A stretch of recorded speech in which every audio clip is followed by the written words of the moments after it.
Ciao ragazzi e bentornati o benvenuti sul mio canale. Io sono Stefanie e sono un'appassionata di costume storico. Negli scorsi video ho iniziato a realizzare un vestito del 1880, il mio primo vestito storico. Fino ad ora ho realizzato la biancheria, compresa la crinolina, il bastole, che è quella parte che tiene su la gonna dietro che dà esattamente la silhouette di questo periodo. Ma finalmente siamo arrivati al punto clou, ossia la realizzazione vera e propria del vestito del 1888. Nei giorni scorsi ho fatto un sondaggio su Instagram e su Facebook. A proposito, se ancora non mi seguite lì, potete farlo adesso, in cui ho scelto insieme alle persone che mi seguono un vestito da realizzare tra i 10 che mi sarebbe piaciuto realizzare e che chissà, forse un giorno realizzerò davvero tutti. Analizzando questo vestito, che ora vi mostro, credo che sia composto da più o meno 3 pezzi o forse 4 a seconda di lo si vuole realizzare.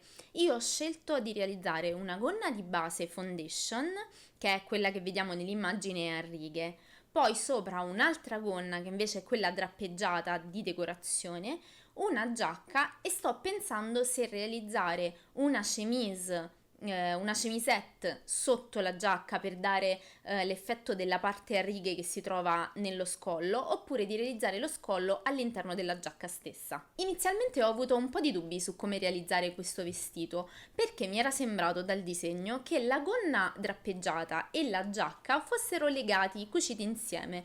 Questo tipo di modello, fatto tutto insieme, veniva chiamato polonaise, che è un modello che è stato inventato nel 1700 in realtà, ma è stato ripreso nella fine dell'Ottocento in una sorta di revival del passato. Ho deciso però di non intraprendere questa strada, cioè di non realizzare una polonaise, perché anche se fossero legate insieme le due parti, in realtà si vede molto bene che c'è una cucitura che lega la gonna alla giacca o che la giacca c'è appoggiata sopra, mentre nelle polonaise la gonna e la giacca erano tutte un pezzo. E quindi non parliamo di questo tipo di modello. Prima di comprare la stoffa, che probabilmente sarà molta, specie per le gonne, ho deciso di realizzare i cartamodelli. Come al solito ho cercato di realizzare o di rifare cartamodelli storici utilizzando tecniche storiche per quanto possibile. Nel video di oggi inizio a realizzare il cartamodello per la gonna di base, la foundation skirt, appunto in inglese, e nei prossimi andrò a realizzare poi tutti gli altri pezzi. Quindi iniziamo quest'altra grande avventura di realizzare un vestito del 1880. Spero che i prossimi video vi piacciono, se è così lasciate un mi piace e iscrivetevi al mio canale. Iniziamo il cartamodello!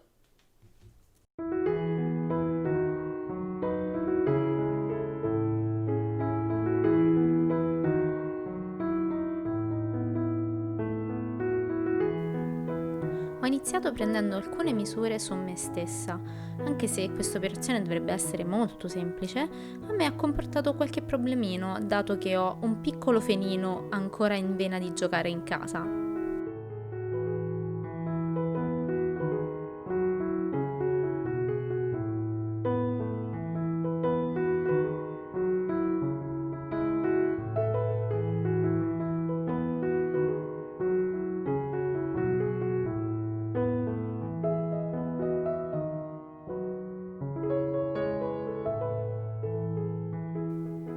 Il cartamodello per la gonna che sto cercando di realizzare è stato preso direttamente dal libro The Cut of Woman's Cloth di Nora Waugh.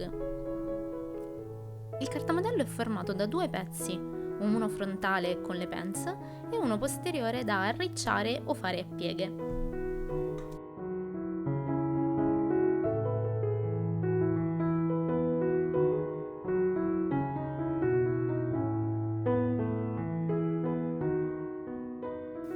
Ho deciso per il momento di ignorare le mie misure e di lavorare direttamente con quelle date dalla dottoressa Waugh.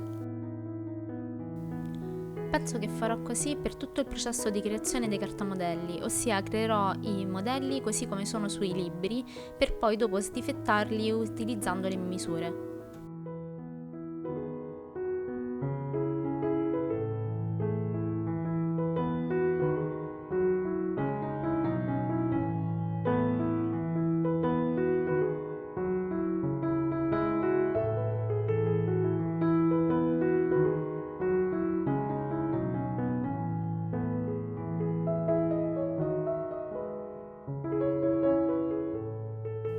Realizzare le penze non è stato per nulla difficile, anche perché bisognava semplicemente seguire le indicazioni che c'erano sul libro.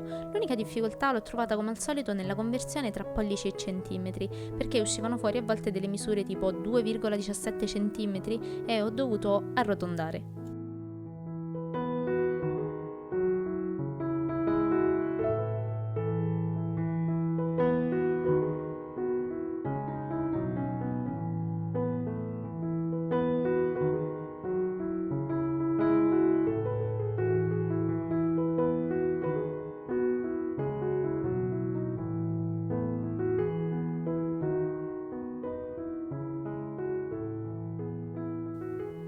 Per realizzare i segni laterali della gonna ho dovuto utilizzare il metro, questo morbido da sarta, perché non avevo qualcosa di così lungo e dritto da poter realizzare questo tipo di segno sulla carta.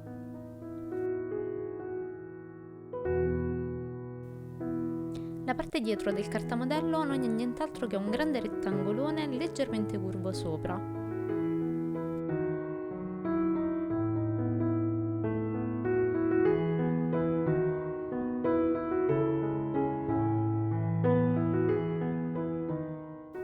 Ho realizzato questa parte del cartamodello sulla stessa carta dell'altra parte del cartamodello, così da non sprecare fogli in più, ma poi mi sono resa conto che non era abbastanza lunga la carta e quindi ho dovuto scrivere alla fine di allungare leggermente sulla stoffa.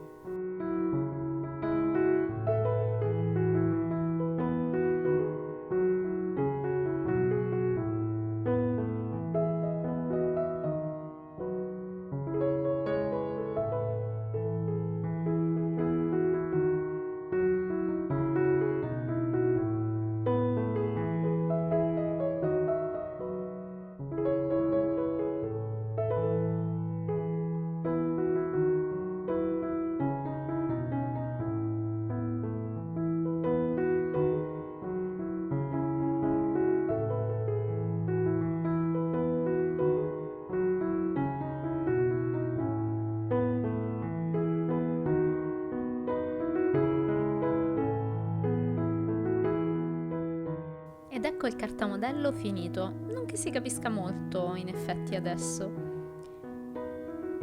Io spero che questo primo video sul vestito storico del 1800 vi sia piaciuto e che continuate a seguire tutta l'avventura. Noi ci vediamo la prossima settimana con un nuovo video. A presto!